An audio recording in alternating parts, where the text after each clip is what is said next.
안녕하세요. 저는 올해 71살인 할아버지입니다. 얼마 전 저에게 아주 기막힌 일이 생겨서 이렇게 글을 남겨요. 로또 1등 당첨된 것보다 더욱 기적 같은 일이고 어떻게 이런 일이 생길 수 있는지 지금 생각해도 정말 눈물이 차오르네요. 저는 택시기사 일을 하고 있습니다. 직장을 다니다가 정년퇴직을 하고 아내를 위해서 택시기사를 하며 돈을 벌고 있죠. 사실 저와 아내의 과거는 아픈 추억이 있어요. 한 40년 전이었죠. 저희 동네는 워낙 시골이라 사는 사람도 많이 없었고 버스도 하루에 3대밖에 안 다니는 그런 곳이었어요. 저와 아내는 그곳에서 아이를 낳고 키우면서 가정을 꾸려 나갔습니다. 저희 동네에는 아무것도 없으니 식재료를 사려면 장날에 버스를 타고 시내로 가서 시장에서 장을 봐야 했어요.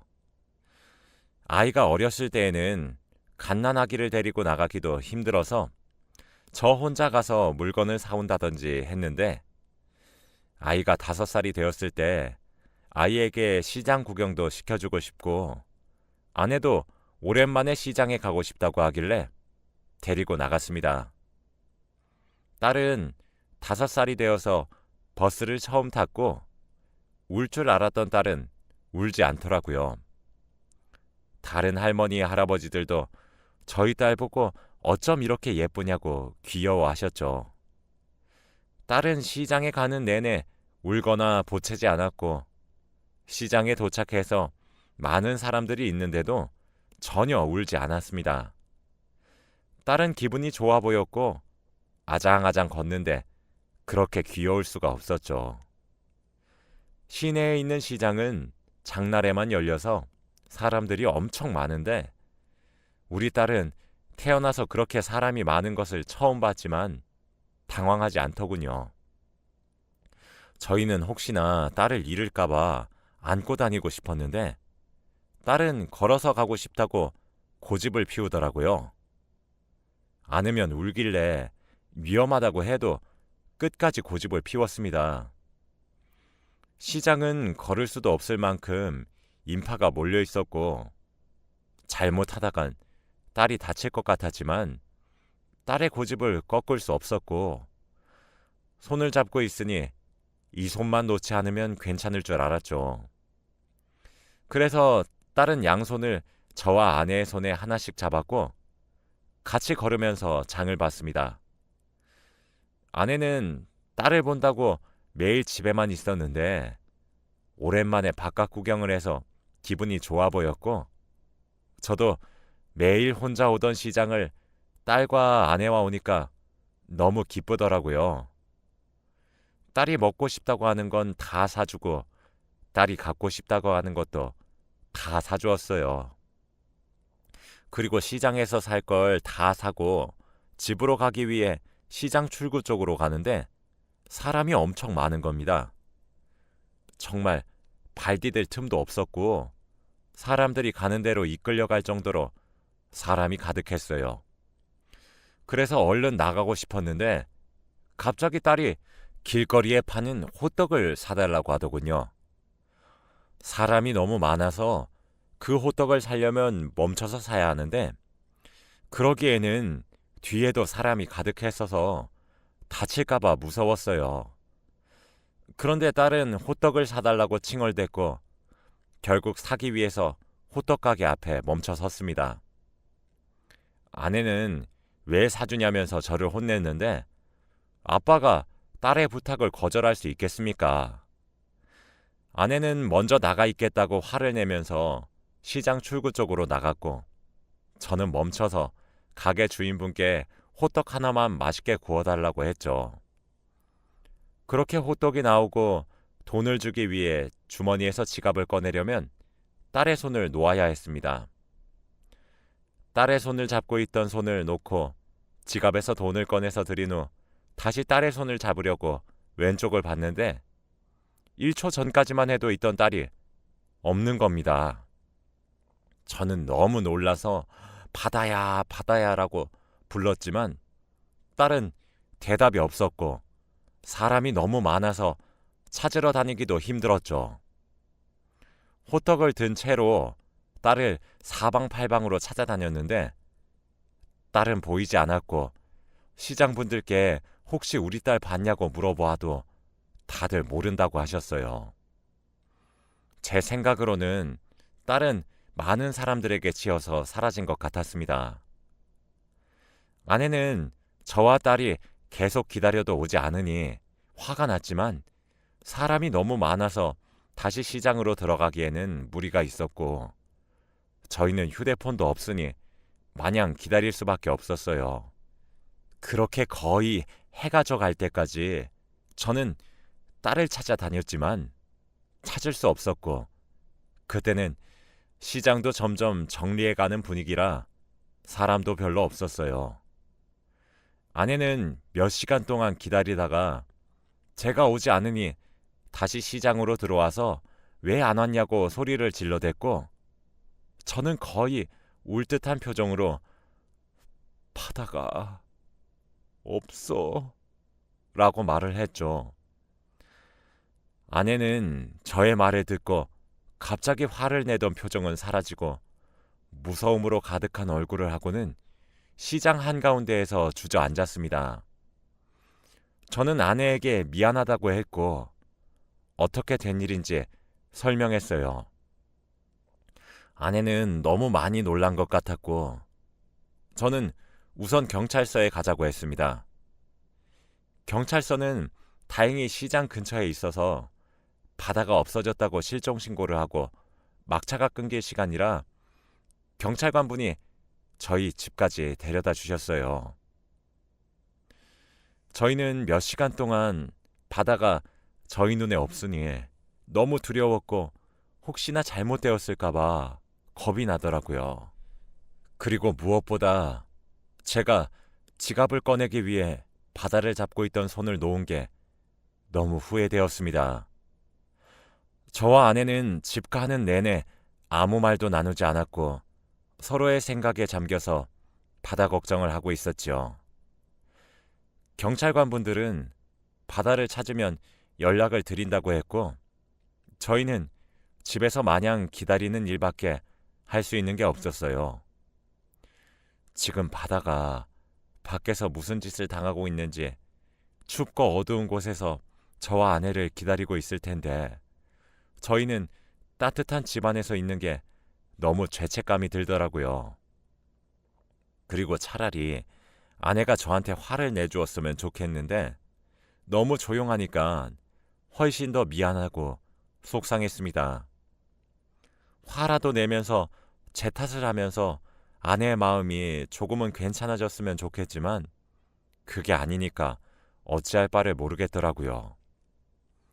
그래도 처음에는 작은 동네고 시내니까 바다를 금방 찾을 수 있을 것 같았기에 며칠은 마냥 기다렸습니다. 그런데 경찰관에게 전화를 하루에 서너 통씩 걸고 바다를 찾으러 시장에도 매일 갔지만 바다를 찾을 수 없었어요. 그걸 일주일 정도 하니까 사람이 미치더라고요. 저는 우선 바다를 찾는 전단지를 만들어서 장날에 시장 사람들에게 돌렸고 동네를 하루 종일 돌아다니면서 바다를 찾았습니다. 그리고 길거리에 바다랑 닮은 아이를 보면 바다인 것 같았죠. 저와 아내는 온 머릿속에 바다밖에 없었습니다. 그런데 저희 딸은 아무리 찾아도 소식이 없었고 어디서 도대체 뭘 하고 있는지 궁금해 미칠 것 같더라고요. 바다를 찾는 일이 몇 달이 되고 흘러 몇 년이 지나고 말았습니다. 바다는 외동딸이라 바다 하나만 바라보고 살아왔던 저희에게 바다의 실종은 정말 청천벽력이었고 아이를 다시 낳을 생각도 할 수 없었죠. 아이를 낳을 여유도 없었고 아이가 생기면 그 아이에게 헌신할 자신이 없었거든요. 그리고 무엇보다도 아이를 잃어버린 내가 과연 부모 자격이 있는 건가 싶기도 했고요. 그렇게 저희는 나이가 들어서도 아이 없이 저와 아내 단 둘이서 살았습니다. 바다가 실종되니까 삶의 낙이 없어진 기분이었고 좀처럼 일상생활에 집중할 수가 없더라고요. 저는 평범한 회사를 다니고 있었는데 업무에 집중이 되지도 않았고 뭐만 하면 다 바다와 연관지어서 생각을 했죠. 출근을 하던 버스를 타면 바다가 버스 탈 때 안 울었는데 이러던지 회사에서 점심밥을 먹어서도 이 반찬 바다가 좋아하는데 이러던지요. 제가 업무에 집중도 잘 못하고 예전의 제 모습이 아니니까 회사 사람들이 이러지도 저러지도 못했습니다. 일을 못하는 건 혼내야 하지만 아이가 실종돼서 말을 못하겠다고 하더라고요. 저도 제가 예전과 다른 건 알고 있었지만 그게 쉽사리 바뀌지 않았습니다. 정말 힘들고 우울하고 하루하루 살아가는 게 절망적이었던 시기라 일에 집중할 수가 없었죠.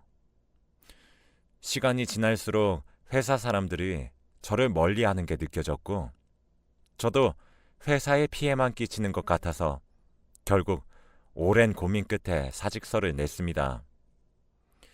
저도 힘들게 들어온 회사고 마음에 들어서 오래 일을 하고 싶었지만 제 몸과 마음이 따라주지 않아서 어쩔 수 없었어요.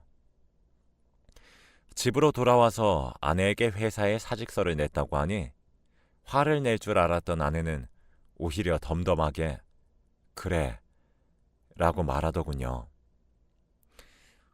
저는 다니던 직장을 그만두어서 수입이 없었기에 아내를 먹여 살리려면 돈이 필요했어요. 그런데 이 동네는 워낙 시골이라 할 수 있는 일이 적었고 일을 하려면 시내로 나가야 했죠. 그리고 바다가 없어진 곳 근처에서 일을 하면 조금이나마 바다를 찾는 데 도움이 될 것 같아서 제가 정한 다음 직업은 바로 택시기사였습니다. 택시를 타고 온 동네를 돌아다니면 바다를 찾을 수 있지 않을까 하는 괜한 기대도 했거든요. 저는 예전에 따놓은 운전면허가 있어서 다행히 택시기사가 될 수 있었고 다른 택시기사분들에 비해서는 나이가 젊은 편이었지만 그래도 잘 할 수 있었습니다. 손님들을 태우고 목적지까지 데려다주는 일을 하면서 타는 손님들에게 다 바다의 사진을 보여주고 혹시 이 아이 본 적 있냐고 물어봤어요. 다들 바다를 모른다고 했고 바다의 흔적조차 찾을 수 없었죠. 그렇게 몇십 년을 택시기사로 살았습니다. 점점 5살 때 바다의 얼굴이 머릿속에서 사라져가는 것 같았고 아이를 찾는 일도 포기해야 했죠. 다른 분들도 처음에는 금방 찾을 수 있을 거라고 했지만 몇십 년 동안 5살 때 잃어버린 아이를 못 찾고 있으니 포기하라고 하더라고요. 솔직히 가망이 없는 건 알지만 그래도 죽었는지 살았는지는 알고 싶었습니다. 그리고 시간이 지나서 바다를 잃어버렸던 시장도 문을 닫고 새로운 건물이 들어섰고 그 동네는 재개발이 되어서 많은 아파트와 상가가 세워졌죠. 저는 택시기사를 하면서 많은 손님을 태웠고 이야기도 많이 들었습니다. 정말 세상에는 다양한 사람들이 존재하고 나보다 더 큰 슬픔을 가진 사람도 많다는 걸 깨닫게 되었죠. 저는 항상 똑같은 곳에서 운전을 하는 게 아니라 거의 전국적으로 손님들을 태워서 다니는데 어느 날은 한 여자가 제 택시에 타더라고요.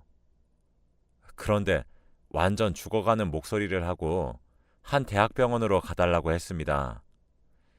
눈 밑에는 다크서클이 내려가 있었고 몸은 너무 말랐더라고요. 나이는 좀 있어 보였는데 딱 그 여자를 보면서 아이고, 우리 딸도 지금쯤 손님 나이가 됐을 텐데 라고 말을 해버리고 말았어요. 머릿속으로 혼자 생각하려고 했던 말인데 저도 모르게 입 밖으로 튀어나오고 말았죠. 그런데 손님은 당황하시지도 않고 슬픈 눈으로 창밖만 바라보더라고요.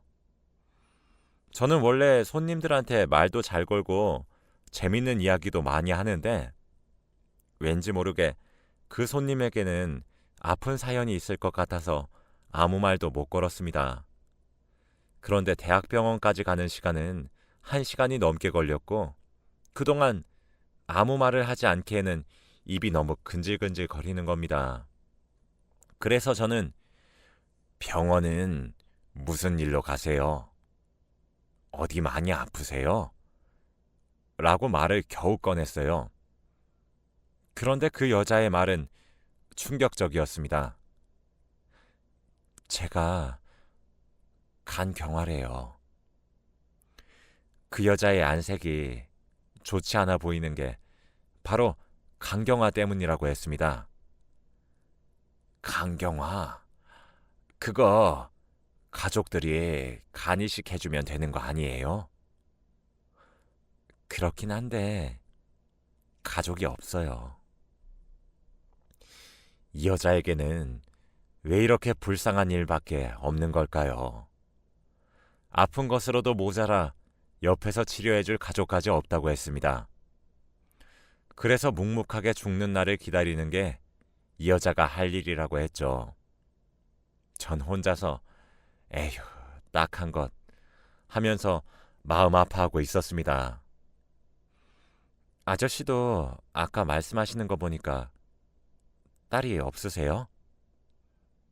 네. 몇십 년 전에 잃어버렸어요.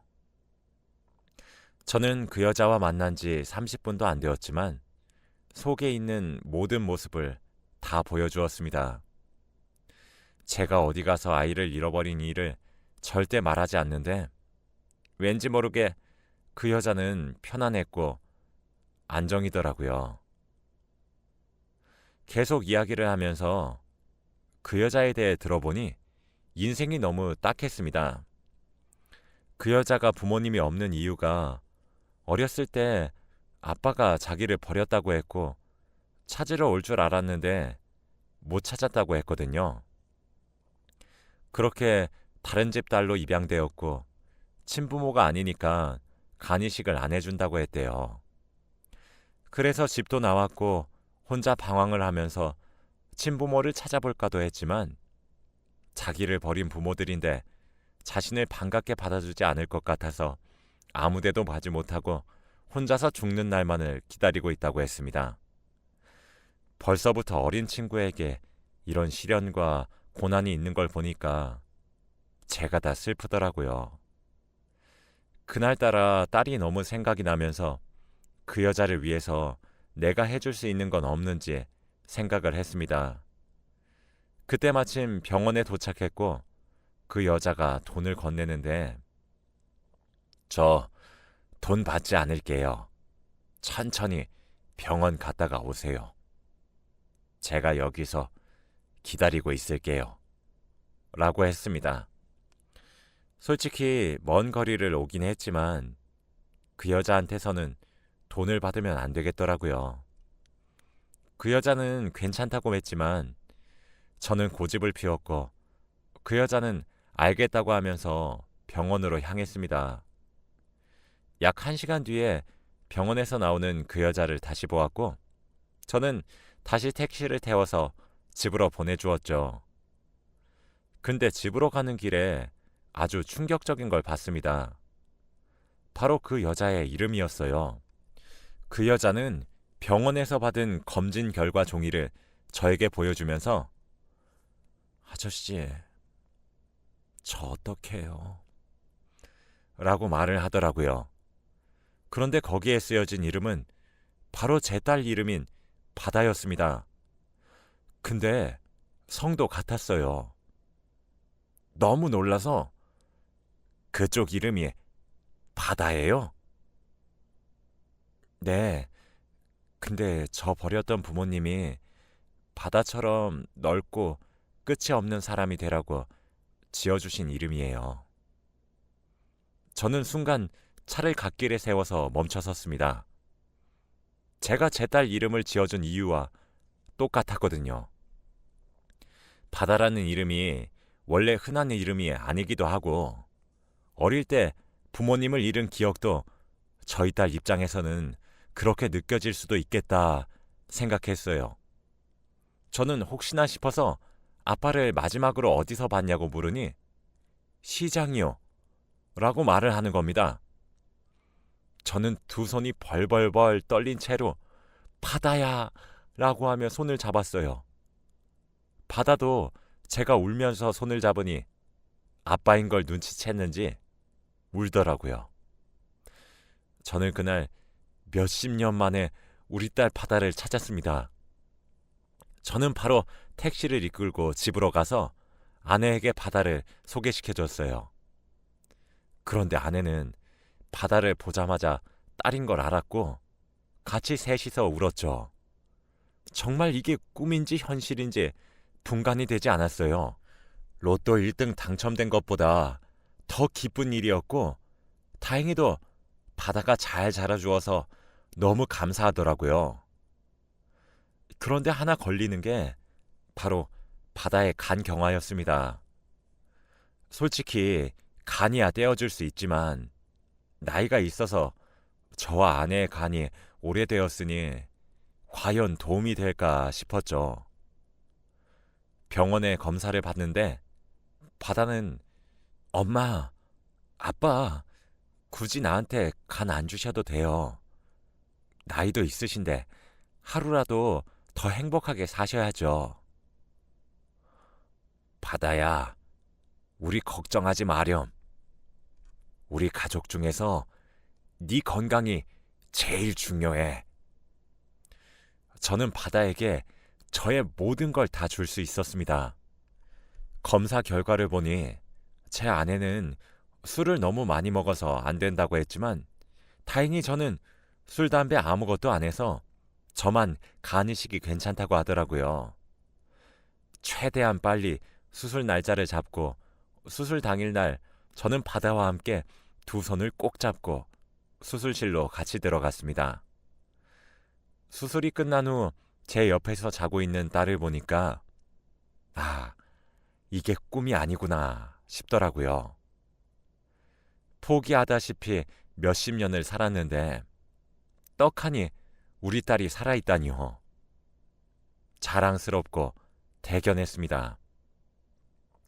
저와 딸 그리고 아내 셋은 그날부터 행복할 날들만 남았어요. 회복이 끝나고 집으로 돌아와서 오랜만에 식탁에 앉아 셋이서 밥을 먹는데 너무 행복하더라고요. 드디어 제대로 가족을 일군 것 같았습니다.